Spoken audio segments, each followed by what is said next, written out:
Padre Celestial, te agradecemos en esta mañana por el Espíritu Santo que está aquí con nosotros, pero también por la presencia tuya como también la de tu Hijo Jesucristo.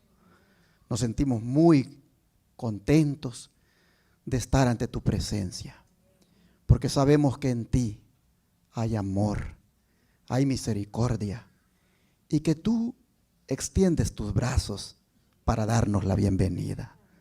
De manera que en esta hora te rogamos que nosotros, de una manera consecuente, estemos delante de ti en reverencia, atentos a tu palabra, dejando que el Espíritu Santo nos ministre de tal manera que regresemos a casa llenos de ti.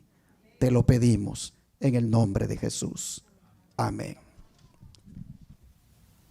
Este día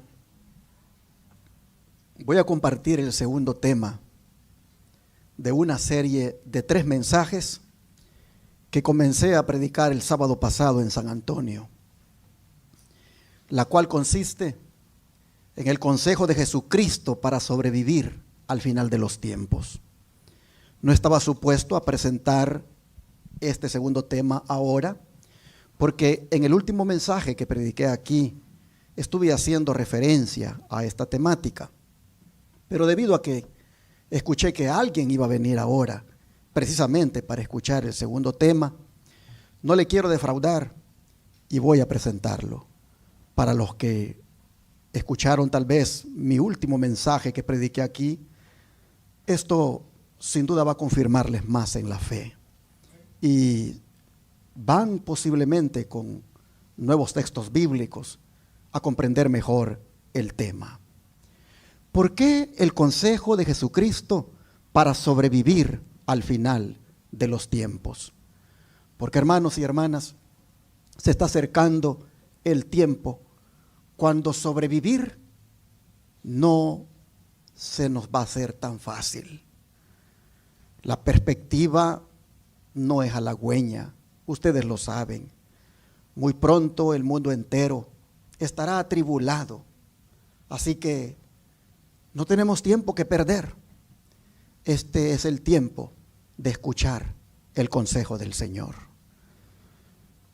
Y es posible que venga a nuestra mente que voy a hablar de consejos relacionados con la salida al campo. Pero no voy a hablar de eso porque ya lo he hecho en el pasado.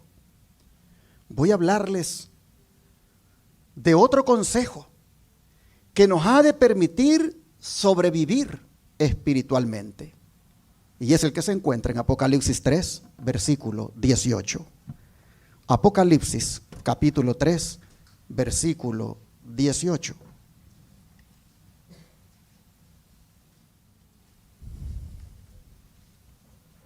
Dice la Escritura: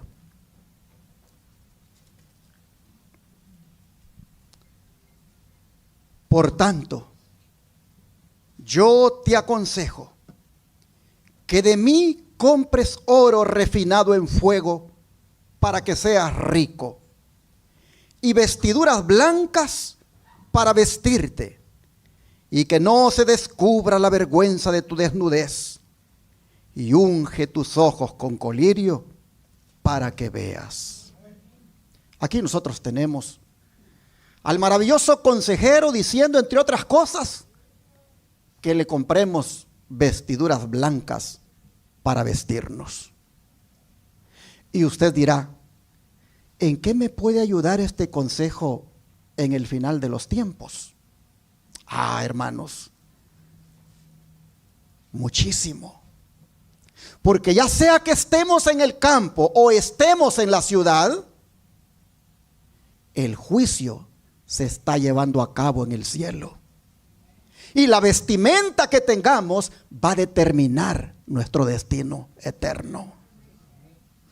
Así que urge que le compremos al comerciante divino el vestido apropiado que él está ofreciendo aquí.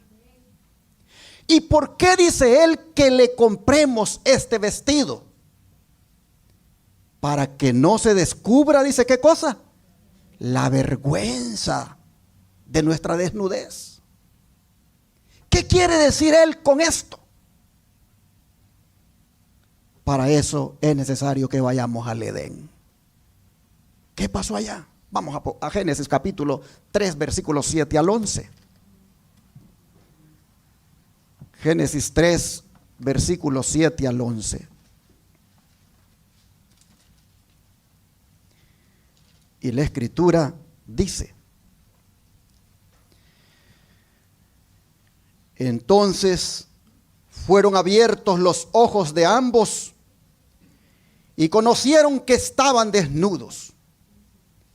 Entonces cosieron hojas de higuera y se hicieron delantales. Y oyeron la voz de Jehová Dios que se paseaba en el huerto al aire del día.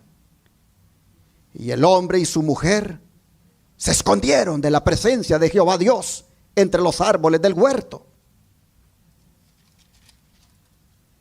Mas Jehová Dios llamó al hombre y le dijo: ¿dónde estás tú? Y él respondió: oí tu voz en el huerto y tuve miedo porque estaba desnudo y me escondí. Y Dios le dijo: ¿quién te enseñó que estabas desnudo? ¿Has comido del árbol que yo te mandé no comieses?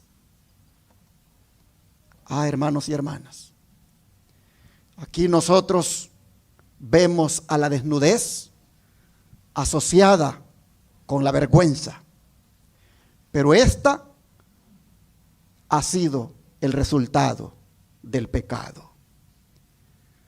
Remordimiento, temor, una sensación de culpa son los sentimientos a los cuales Adán y Eva se están enfrentando. Sentimientos que incluso han trastornado su mente y los han llevado a escaparse de aquel cuya llegada antes recibían con gozo. Qué torpeza pensar en escaparse de la presencia de Dios.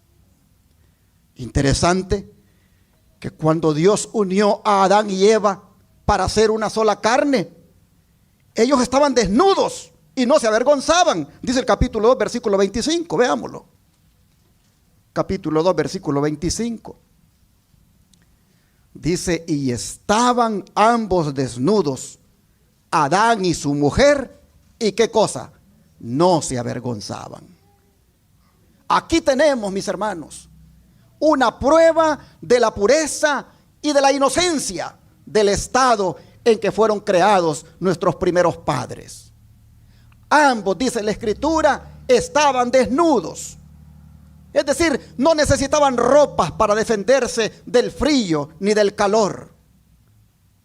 Tampoco las necesitaban por decencia.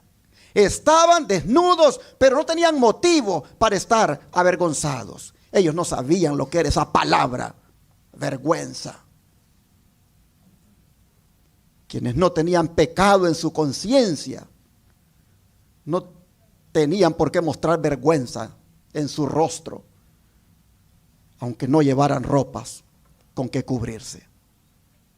¿Y por qué no llevaban ropas? Porque un manto de luz los rodeaba de parte de su Creador. Pero ahora nosotros hemos leído que un sentimiento antes desconocido los perturba y los inquieta. Es que se han percatado que han perdido su inocencia y con ella el placer de una vida en comunión con Dios que gozosamente antes tenían. Es que, hermanos y hermanas, la vergüenza es el signo de una mala acción que impide a quien ha cometido eso malo presentarse desnudo ante quien ha sido afectado por ella. Por eso los vemos a ellos buscando una cobertura cosieron hojas de ¿qué dice? De higuera, y se hicieron delantales. Qué intento más vano.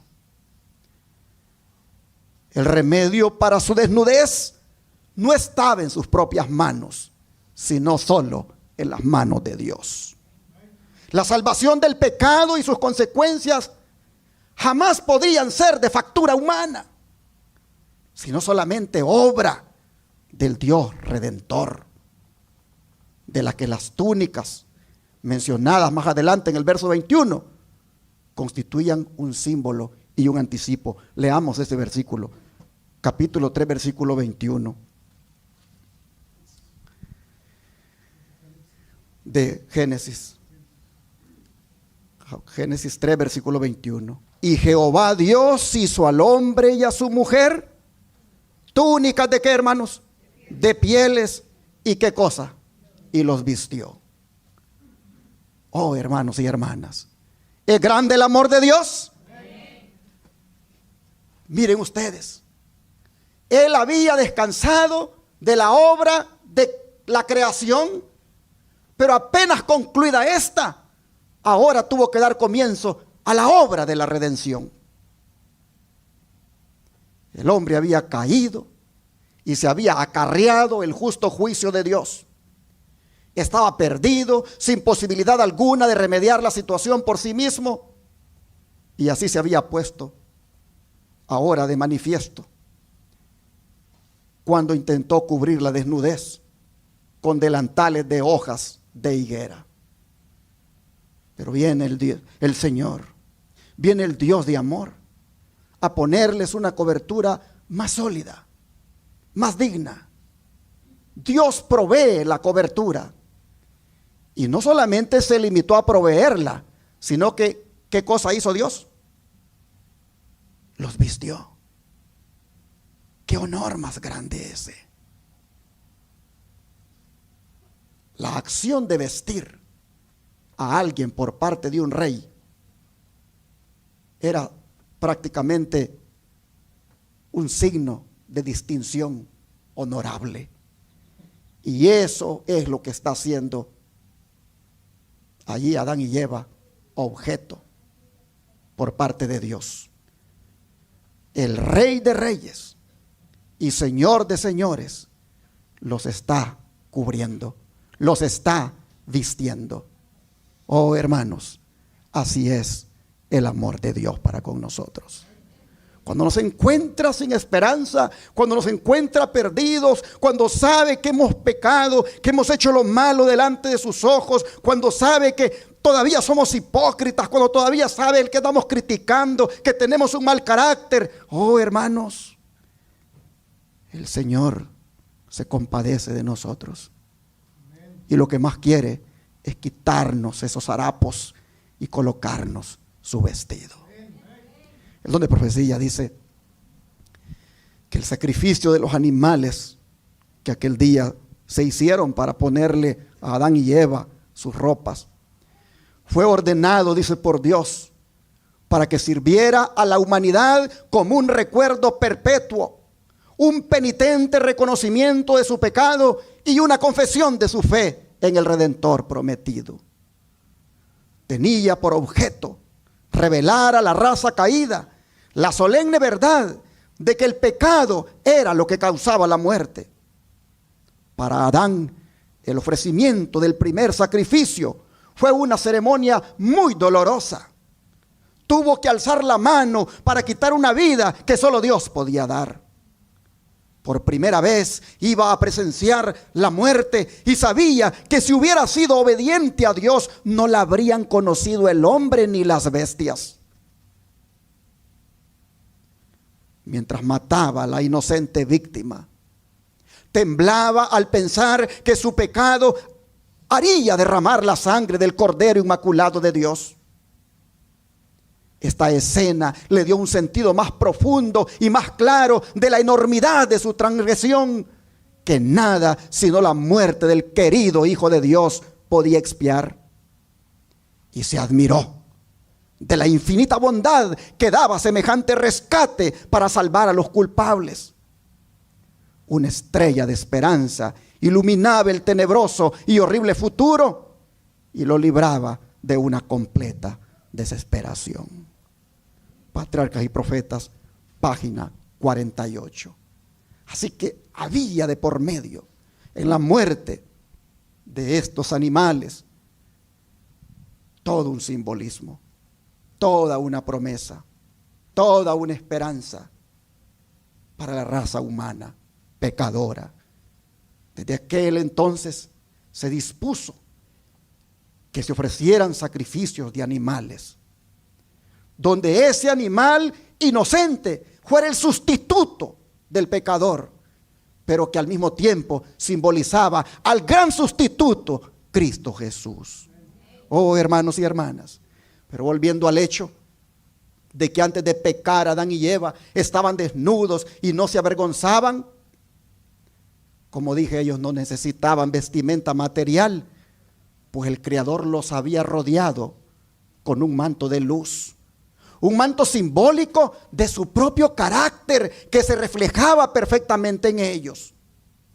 El don de profecía dice al respecto: la ropa blanca de la inocencia era llevada por nuestros primeros padres cuando fueron colocados por Dios en el santo Edén. Ellos vivían en perfecta conformidad con la voluntad de Dios. Toda fuerza de sus afectos era dada a su Padre Celestial. Una hermosa y suave luz, la luz de Dios, envolvía a la santa pareja. Este manto de luz era un símbolo de sus vestiduras espirituales de celestial inocencia. Si hubieran permanecido fieles a Dios, habrían continuado envolviéndolos. Pero cuando entró el pecado, rompieron su relación con Dios, y la luz que los había circuido, ¿qué pasó con esa luz? Se apartó. Desnudos ahora y avergonzados, procuraron suplir la falta de los mantos celestiales cosiendo hojas de higuera para cubrirse. Pero ahora vean la aplicación. Esto, dice, es lo que los transgresores de la ley de Dios han hecho desde el día en que Adán y Eva desobedecieron. Han cosido hojas de higuera para cubrir la desnudez causada por la transgresión. Han usado los mantos de su propia invención. Mediante sus propias obras han tratado de cubrir sus pecados y hacerse aceptables a Dios. Pero esto no pueden lograrlo jamás. El hombre no puede idear nada que pueda ocupar el lugar de su perdido manto de inocencia. Ningún manto hecho de hojas de higuera, ningún vestido común a la usanza mundana podrán emplear aquellos que se sienten con Cristo y los ángeles en la cena de las bodas del Cordero. Únicamente el manto que Cristo ha provisto puede hacernos dignos de aparecer ante la presencia de Dios. Cristo colocará este manto, esta ropa de su propia justicia, sobre cada alma arrepentida y creyente. Este manto tejido en el telar del cielo no tiene un solo hilo de invención humana. Cristo en su humanidad desarrolló un carácter perfecto y ofrece impartirnos a nosotros este carácter. Como trapos asquerosos son todas nuestras justicias. Todo cuanto podamos hacer por nosotros mismos está manchado por el pecado. Pero el Hijo de Dios apareció para quitar nuestros pecados y no hay pecado en él. Por su perfecta obediencia ha hecho posible que cada ser humano obedezca los mandamientos de Dios. ¿Se pueden guardar los mandamientos de Dios? Sí, por la perfecta obediencia de Jesús. Por eso dijo Pablo: todo lo puedo en Cristo que me fortalece.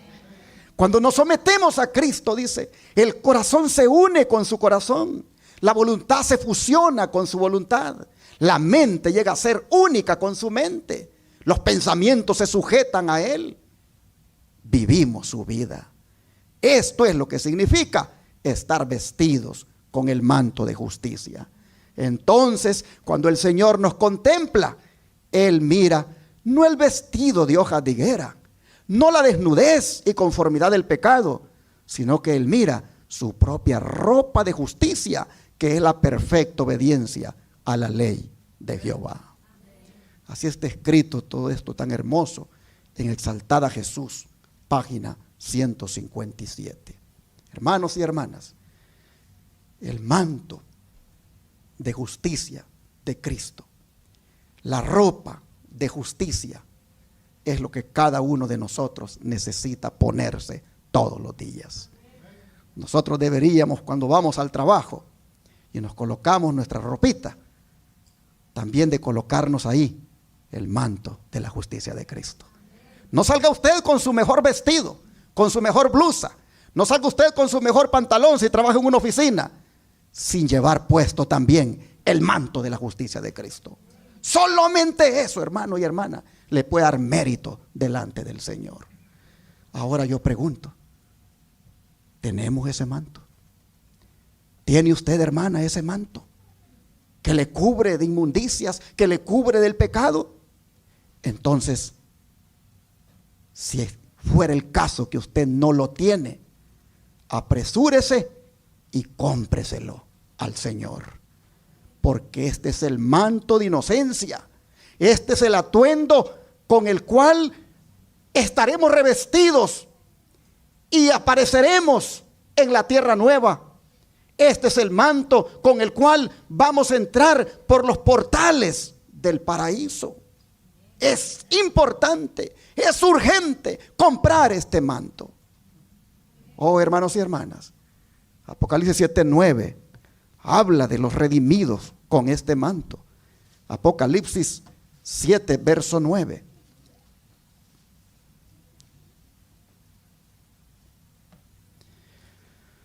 Dice la Escritura: después de esto miré, y he aquí una gran multitud, la cual nadie podía contar, de todas naciones, tribus, pueblos y lenguas, que estaban delante del trono y en la presencia del Cordero.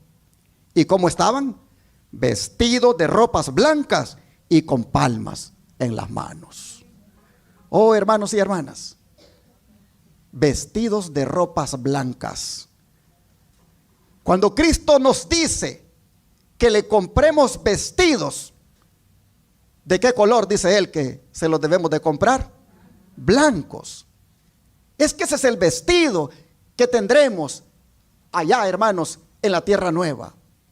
¿Por qué tiene que ser blancos? Porque el blanco significa santidad.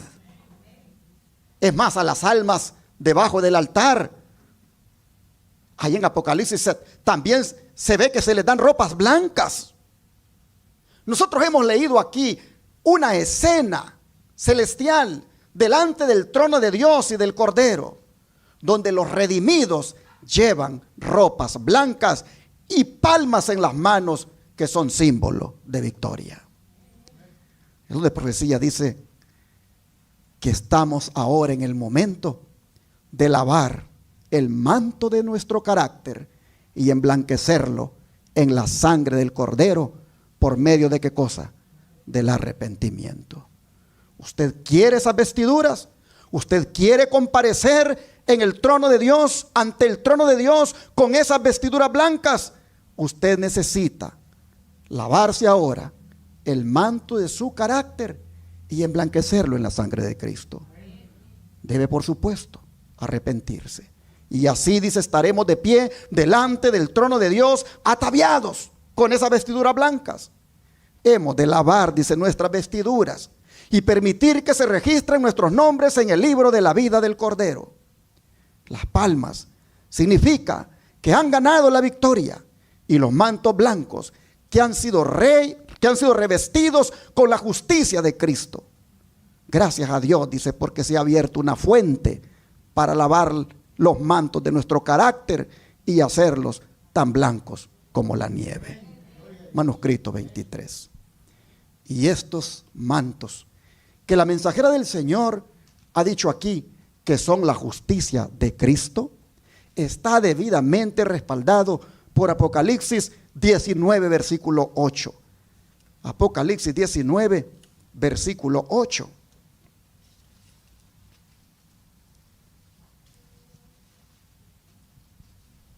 Hablando aquí de la iglesia, dice, y a ella se le ha concedido que se vista de lino fino, limpio y resplandeciente, porque el lino fino, ¿qué cosas son? Las acciones justas de los santos. Miren ustedes, a ella se le ha concedido que se vista de lino fino, limpio y resplandeciente. Oh, hermanos, dice que esto son las acciones justas de los santos. Las acciones justas de las que se hablan aquí son el resultado e inevitable de un carácter recto. Y se aplica particularmente a las acciones del cristiano, a su vida victoriosa, desarrollada por la gracia interior, obrada por Cristo. Esta debe ser, hermanos y hermanas, la característica de la iglesia en este tiempo, como la esposa del Cordero que somos. Así lo dice el don de profecía. La iglesia es la desposada, la esposa del Cordero. Debe conservarse la iglesia como pura, santificada, santa. Nunca debe complacerse en ninguna necedad, pues es la novia de un rey. Sin embargo, no comprende su excelsa posición. Si lo entendiera internamente, estaría llena de toda gloria. La iglesia es la novia de Cristo y sus miembros deben compartir el yugo con su guía. Dios nos amonesta para que no manchemos nuestras vestiduras. Carta 1231, 2 del año 1898, pero antes la carta 177 del año 1901. ¿Cómo, hermanos y hermanas, se destaca, se enfatiza del hecho de mantener nuestra vestidura blanca? ¿Cuál vestidura? Aquella que el Señor nos dio cuando nos bautizamos, aquella que el Señor nos concedió, y nosotros por fe salimos de ese bautisterio, seguros que atrás quedaba la vida antigua, y a partir de ese momento era una vida nueva. Ese manto, hermanos, de santidad, ese manto blanco que el Señor nos otorgó allí, se dice acá que la iglesia, los miembros de la iglesia lo deben mantener puro, lo deben mantener limpio. ¿Por qué? Porque así el Señor quiere que estén cuando Él venga a buscarlos. Por eso Pablo, preocupado por la iglesia, para que no manchara sus vestiduras, él le decía que se mantuviera pura delante del Señor. Miren cómo se lo decía aquí en 2 Corintios 11, verso 2. 2 Corintios 11, verso 2.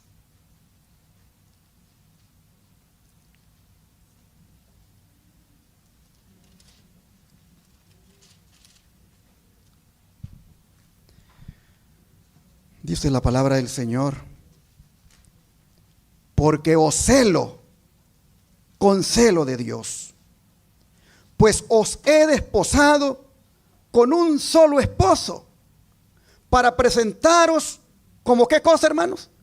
Como una virgen pura a Cristo. Oh, hermanos y hermanas, Pablo estaba profundamente preocupado porque los corintios pudieran ser engañados y pervertidos por los falsos apóstoles. Y por eso dice que los celaba con el celo de Dios. ¿Cuál es el celo de Dios?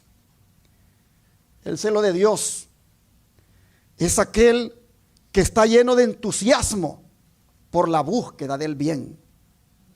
Mientras que el celo del diablo es aquel motivado por la envidia y que lleva a una rivalidad agresiva y belicosa. Pero ese no era el celo que sentía Pablo por los corintios.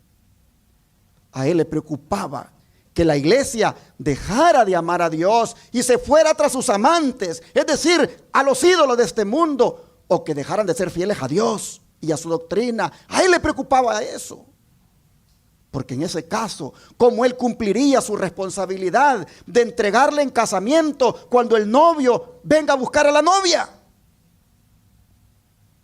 Él anhelaba que la iglesia permaneciera pura e incontaminada hasta el día cuando compareciera como novia delante del novio, el cual es Jesucristo.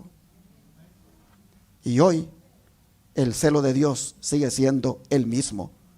Por eso inspira a sus fieles ministros para que edifiquen a las congregaciones y las conserven puras para Cristo, quien es su único marido. Vea cómo lo dice Pablo en Efesios. Efesios capítulo 2, versículos 25 al 27. Efesios capítulo 2, versículos 25 al 27. No creo que aquí siempre, déjeme ver, aquí la busco.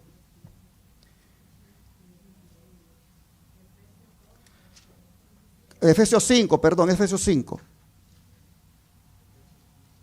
Efesios capítulo 5, versículos 25 al 27. Dice: maridos, amad a vuestras mujeres, así como Cristo amó a la iglesia y se entregó a sí mismo por ella, para santificarla, habiéndola purificado en el lavamiento del agua. ¿Por qué cosa? Por la palabra, a fin de presentársela a sí mismo una iglesia gloriosa, que no tuviese mancha ni arruga, ni cosa semejante, sino que fuese santa y sin mancha. Qué interesante cómo nos quiere el Señor. ¿Cómo quiere el Señor a la iglesia? Sin mancha ni arruga. Es decir, sin una brizna de contaminación y ninguna señal de edad. O sea, ninguna deformidad resultante de cualquier proceso negativo. Él quiere una iglesia santa y gloriosa, apartada para Él. Por eso la limpia individualmente en el bautismo de cada creyente. Y lo hace cada día con el agua viva de su palabra. ¿Con qué reverencia entonces deberíamos estar cuando venimos a escuchar la palabra de Dios? Porque con la palabra el Señor nos está limpiando. Con la palabra Él nos está purificando. Con su palabra Él nos está santificando, para que así estemos listos y lleguemos a morar con Él por toda la eternidad. Oh, hermanos y hermanas, vean el poder que tiene la palabra. Juan 15, versículo 3. Juan 15, versículo 3.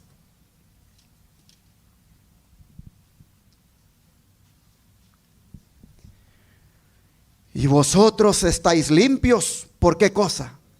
Por la palabra que os he hablado. Aquí nosotros vemos que el agente purificador es la palabra del Señor. Los discípulos habían sido originalmente limpiados por la palabra en el momento de su conversión. Pero según el Salvador les iba hablando, esa palabra iba teniendo un efecto purificador en sus vidas. Lo mismo pasa con nosotros. Cuando la sangre de Cristo nos purifica, hermanos y hermanas, por todas las transgresiones y de todas las culpas y penas del pecado, allí ha comenzado el proceso. Allí ha sido imputada eso que se le llama justicia, lo cual es perdón, lo cual es manto que cubre nuestros cuerpos. Pero no se queda allí. A partir de allí, la palabra, nosotros hemos leído que nos sigue limpiando. La palabra, hermanos, nos sigue lavando al punto que nos va purificando. Así que este versículo podemos decir con toda propiedad que es justificación, pero al mismo tiempo es santificación. Y esto último se recalca en Juan 17, versículo 17. Juan 17, versículo 17, dice: santifícalos en tu verdad. Tu palabra, ¿qué cosa? Es verdad. Aquí el Señor está orando. Y qué hermosa oración la que Él hace. Ora a su Padre para que santifique o consagre a sus discípulos, para que los aparte del mundo y sus prácticas. ¿Y por qué le ora a su Padre? Porque solamente el Padre tiene el poder para santificarlo a uno. Y la santificación se hace efectiva por la verdad que emana de su palabra. Y esto, hermanos y hermanas, es lo que necesitamos para estar sin mancha ni arruga o cosa semejante que nos permita entrar a la santa ciudad, la nueva Jerusalén, y morar en ella para siempre. Al respecto, vean lo que el don de profecía dice. A fin de alistarnos para entrar en esa hermosa ciudad, debemos estar vestidos, ¿cuándo, hermanos? Ahora. ¿Con qué cosa? Con el traje de bodas, el manto de la justicia de Cristo. ¿Cuándo debemos de estar vestidos? Ahora. Debemos estar en su presencia sin mancha ni arruga, ni cosa semejante. Mientras dure el tiempo de gracia, cada alma debe estar lavando su propio manto del carácter y preparándose para ser trasladada. ¿Cuántos queremos ir al cielo, hermanos? Debemos estar en esta tarea de lavar nuestro propio manto del carácter cada día en la sangre de Cristo. Oh, miren, Sermones Escogidos, tomo 1, página 323, lo acaba de decir. Si bien dice todas las naciones deben pasar en juicio ante Dios, sin embargo Él examinará el caso de cada individuo con un escrutinio tan estricto y minucioso como si no hubiera otro ser en la tierra. De manera que cada uno tiene que ser probado y encontrado sin mancha ni arruga, ni cosa semejante. ¿Cuándo? Cuando nuestro nombre sea tomado en ese juicio investigador que se está llevando a cabo. Estos son mensajes solemnes. Dice, ¿quién puede comprender la naturaleza de esa justicia que restaura al pecador creyente, presentándolo ante Dios sin mancha ni arruga ni cosa semejante? Tenemos de Dios la palabra empeñada de que Cristo nos ha sido hecho justificación, santificación y redención. Dios nos conceda que podamos confiar en su palabra con confianza implícita y disfrutemos su más rica bendición. Fe y Obras, página 113. Pero si ustedes se fijan, hermanos, todo está relacionado.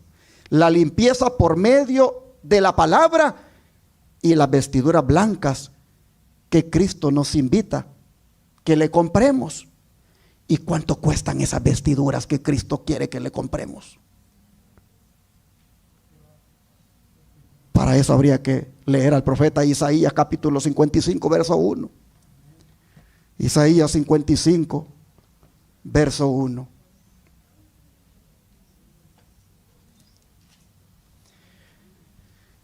Y aquí el profeta dice: a todos los sedientos, venid a las aguas, y los que no tienen dinero, venid, comprad y comed. Venid, comprad sin dinero y sin precio vino y leche. Aquí se presentan paradojas tales como que uno compra sin dinero y adquiere sin precio.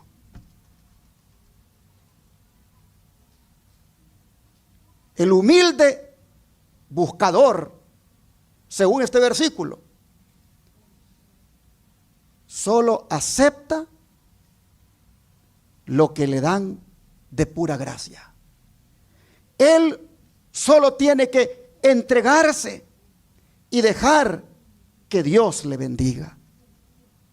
Oh, hermanos y hermanas, según este texto, Los dones de la vida, los de la vida eterna, no pueden ser ganados trabajando ni adquiridos con dinero.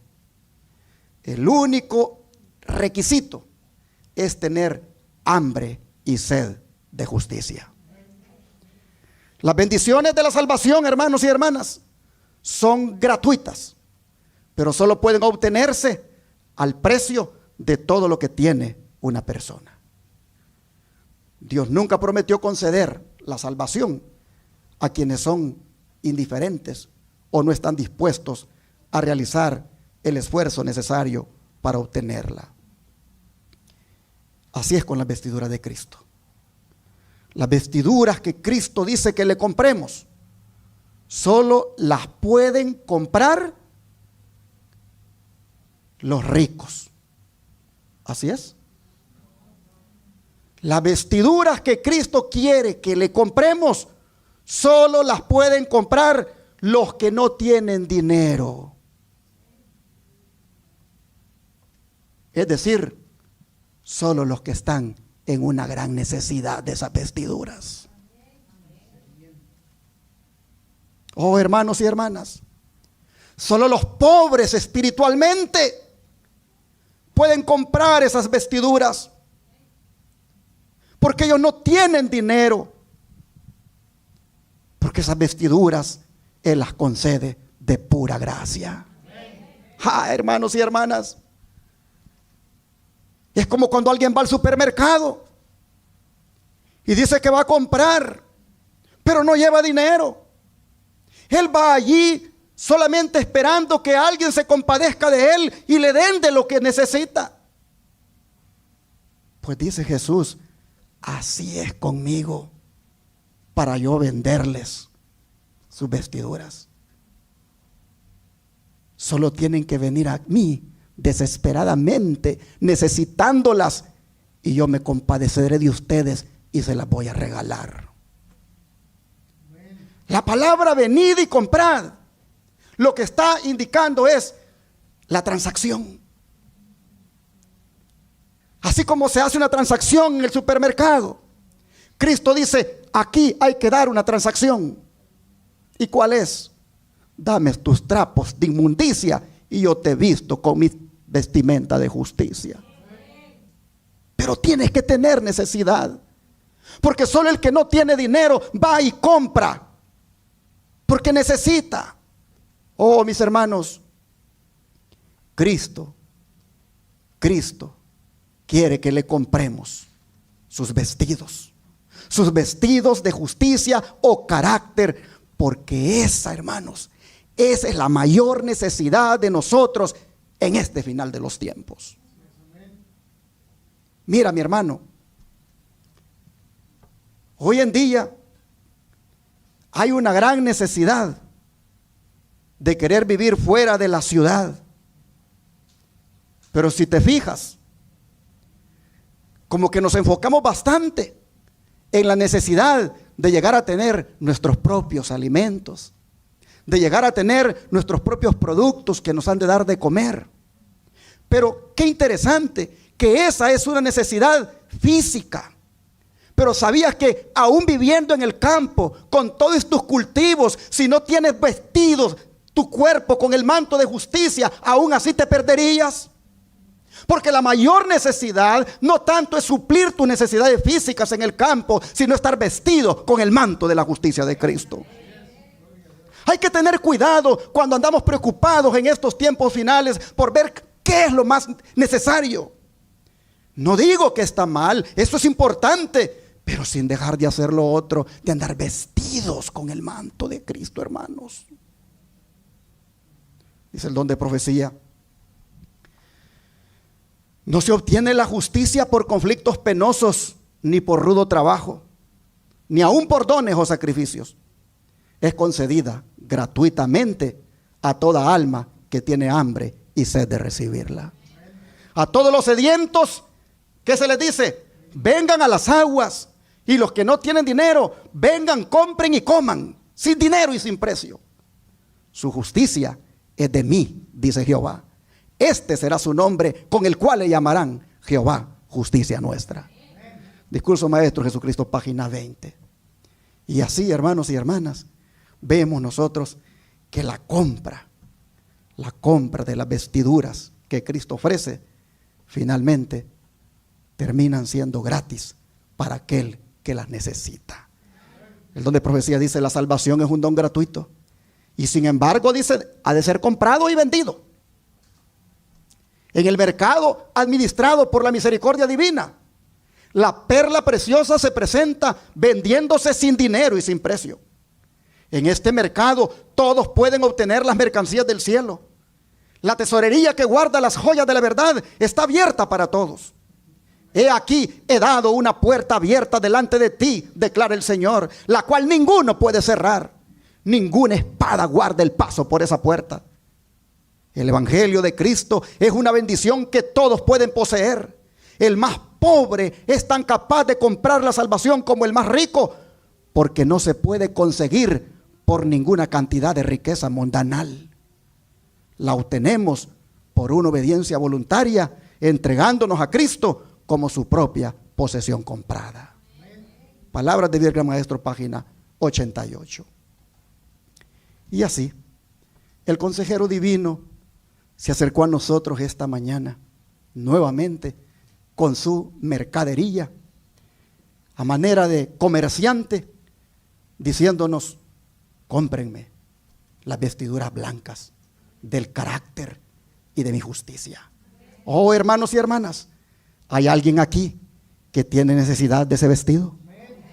Oh, hermanos y hermanas, ¿quién necesita desesperadamente el manto de la justicia de Cristo? ¿Quién? Yo, hermanos, yo lo necesito. ¿Has pecado, hermano? ¿Has pecado, hermana? ¿Te sientes sucio? Entonces, ven al mercader celestial ahora y haz la transacción. Entrégale tu cuerpo para que Él te lo cubra con su manto divino. De verdad, esto es lo que necesitamos ahora. ¿Cuántos quieren que Cristo les cubra con su manto? Solo así, hermanos, se va a cumplir la promesa de Apocalipsis 3, versículo 4 al 6, con la cual cierro este mensaje. Apocalipsis 3, versículos 4 al 6.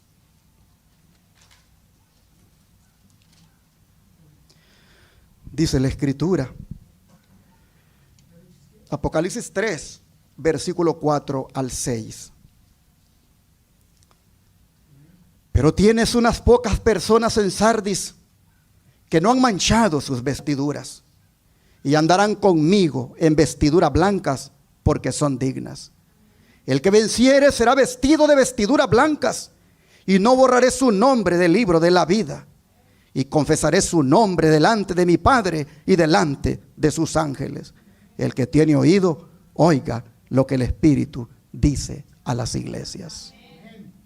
El Espíritu Santo, hermanos, ha hablado a la iglesia esta mañana, a la iglesia del aire como a la iglesia aquí presente en este recinto.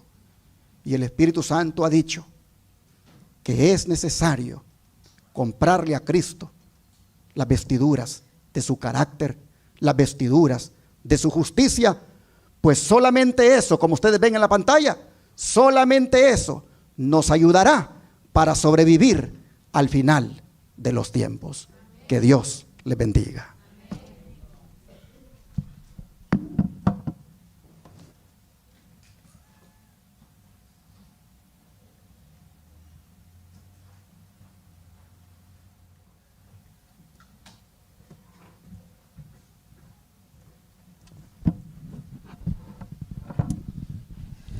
Puestos en pie, hermanos, para finalizar, le invitamos a entonar el himno número 350.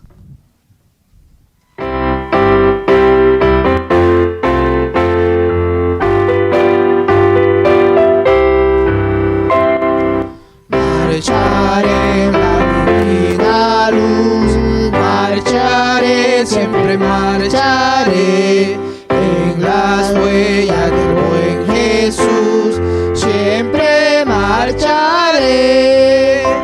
Vestido blanco yo tendré, corona eterna la ceñiré, feliz ahí podré gozar en elegancia sin par. Marcharé con mi guía fiel, marcharé, siempre marcharé, triunfaré por la fe en él, siempre marcharé. Vestido blanco yo tendré, corona eterna ceñiré, feliz ahí podré gozar en el Edén sin par. Marcharé almas a buscar, marcharé, siempre marcharé, los perdidos a rescatar, siempre marcharé.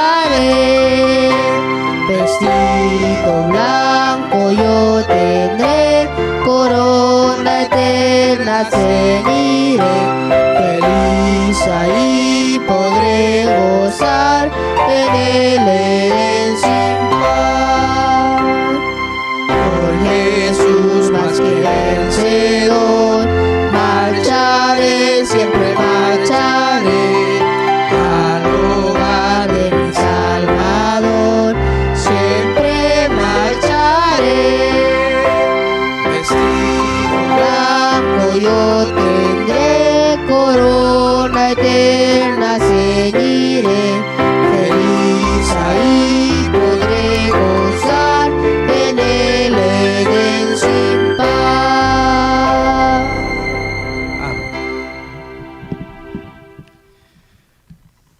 Hemos cantado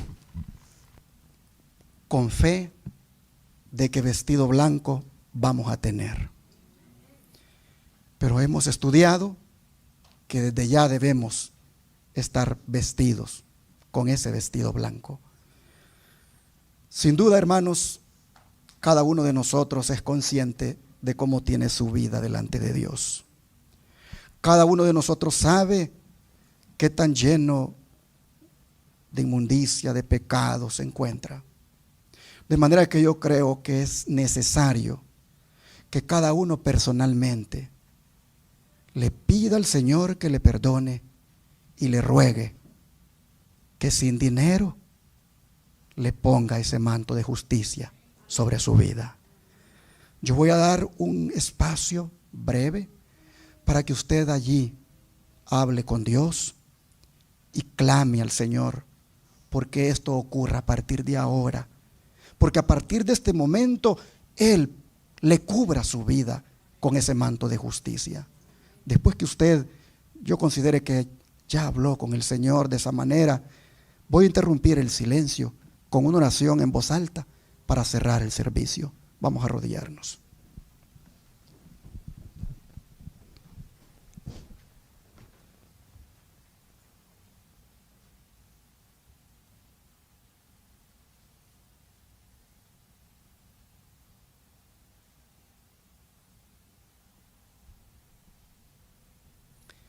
Amado Padre, como iglesia que somos del tiempo del fin, vemos la urgencia que hay de que te compremos a ti esas vestiduras de justicia y carácter que tú tienes. Porque vemos, Señor, que eso incluso ha de determinar nuestro destino eterno.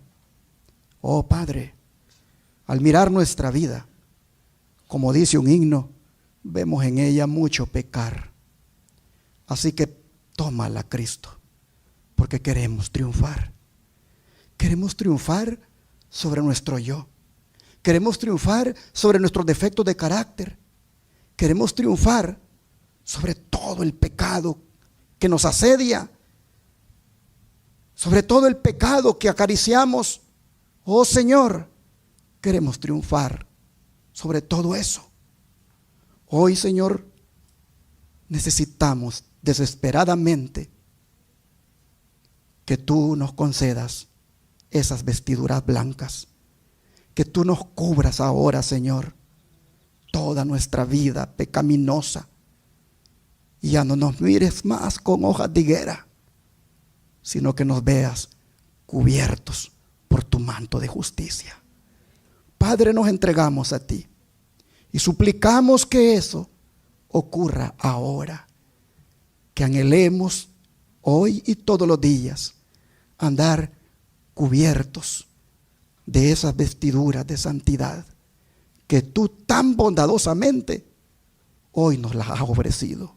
Oh Padre, aquí estamos. Las recibimos porque queremos cambiar, porque queremos subsistir en el tiempo del fin. Oh Señor, gracias. Gracias porque nos las das. Gracias por cubrirnos. Gracias por no ver más nuestras vestimentas de hojas de higuera. Gracias porque ahora solo miras en nosotros la justicia de nuestro Señor. Gracias, lo agradecemos en el nombre de Jesús. Amén.